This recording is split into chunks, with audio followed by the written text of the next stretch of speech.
The following is a production of Duquesne University Student Television.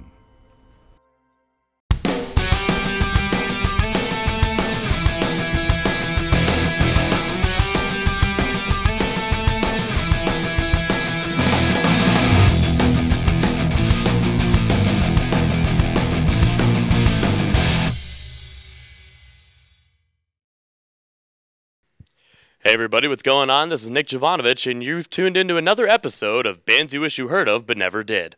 On tonight's episode, we feature a very special guest in studio, so without further ado, we give you Cello Fury.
Hey guys, and welcome. This, again, is Bands You Wish You Heard Of But Never Did, and we are here with Cello Fury. We're very excited to have them in studio. How's everybody doing this evening? Good. How are you doing? Not too bad. Let's first take a minute and introduce ourselves.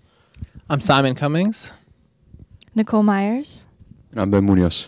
And our drummer is not here with us today, Dave Throckmorton.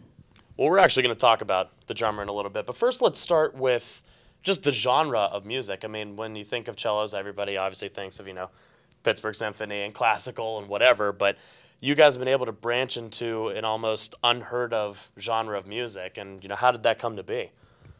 I mean, well, we started out wanting to do different kinds of music with the cello. I mean, we all, studied classically, but we decided that the classical route wasn't quite where we wanted to go, and we all met up and started doing alternative forms of music and using the cello in different ways that hadn't maybe necessarily been experimented with before. Now, Ben is actually a Duquesne grad, and talk about how your upbringings may or may not have influenced your eventual path to Cello Fury. Well, I mean, I grew up like we all did. We grew up doing a lot of classical music, and obviously we all studied classically up until we got through college and everything. And especially from a compositional standpoint, the classical background really comes through in terms of melodies, chord progressions, song structure, that kind of thing. So the classical background is still really, really influential. Now, even though the classical background does shine through, not necessarily what we heard tonight, but you throw a drummer on top, makes things a little bit more interesting, huh?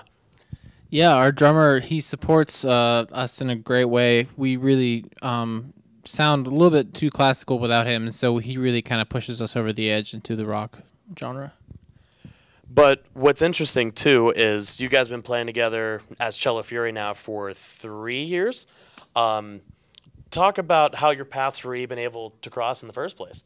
Well, the cello world in Pittsburgh is kind of small, so we met each other studying at the various universities. We studied at Carnegie Mellon, and we had the same few core teachers, and we got together just trying to play some cover songs, and everything kind of took a change when Simon and Ben started writing their own music. So everything that you guys heard was actually original. There's not a lot of music written for cello rock bands, so you kind of have to write your own music. And and then we added a drummer, and it kind of took us to a whole nother level. And if you see us at a show, we kind of put on a real rock show. Not as much headbanging as I had anticipated tonight. I was a little disappointed, not going to lie. We'll have to come back and headbang for you guys. I'm okay with it. But let's talk about the availability of music. I mean, you guys have been around for a while, and, I have a few older recordings of you guys from back in the day. But talk about, how people can get a hold of Cello Fury. We are on Facebook and cellofury.com. And you can get our music on iTunes and CD Baby. And come to a live show. We always love to have people come out, and we sell CDs and merch and stuff. So yeah, check out our website, and you can see when we're gonna play next. Now let's talk about your touring a little bit. I mean, you guys have been all over the place. You were in Australia, I believe. No, I was in Italy. Oh, Italy. Okay. That'd be cool, though. Yeah. Maybe the next tour. Can't rule it out. The big Australian tour. Yeah, but talk about where all you guys have been, and some of your favorite memories, I suppose. Well, this past summer we did a big U.S. tour, and we played in something like 14 different states. And I think one of our favorite shows was down in Houston. We played a big outdoor show in one of the central parks, and that was amazing, playing for at least 1,000 people that had never really heard us before. And we're 1,800 miles from home, and it's kind of a cool feeling to not to branch out from your home base and still be accepted. Now, even though you guys are, cello, you are deemed closer to rock. Have you been able to hook on with any bigger rock bands and maybe do a little collaborative effort, or? I mean, we haven't had necessarily that opportunity just yet. This last tour we did was self promoted, and it was just us doing our thing on tour. But I mean, we've been told by a lot of different people that we have influences that sound like other rock bands, and also asking who our influences are with our writing and everything. So it'd definitely be cool to get on with a bigger rock band, maybe open up for them or do a co-bill or something like that. Very cool. Well, if you guys have any more information that you'd like to find out about Cello Fury, rattle it off again for them. cellofury.com and Facebook, iTunes, and we're on CD Baby as well. Basically, they're everywhere. So if you haven't heard of them yet, you should. This is Bands You Wish You Heard Of with Cello Fury.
Thanks for watching Bands You Wished You Heard of But Never Did. We are Cello Fury.